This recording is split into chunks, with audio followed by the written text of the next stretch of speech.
यो चामलको बोरामा चाहिँ अब हामीहरू खोर्सानी रोप्ने बोरामा यहाँ मल छ यो मललाई सबै हामीले बोरामा हालेर त्यसपछि खोर्सानी रोप्ने नियम छ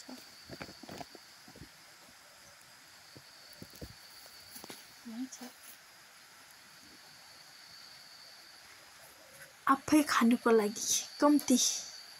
3 बोरा मात्रै छ फल्यो भने त दामी फल्छ 3 बोराले काफी हुन्छ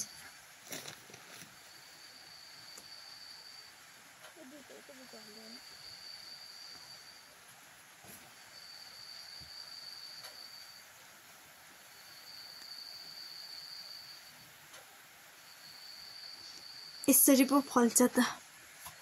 बोरामा रोपेको खोर्सानी टाइममा मल दिँदै गर्नुपर्छ कि दामी फल्छ यसरी हरियो डल्ले खोर्सानी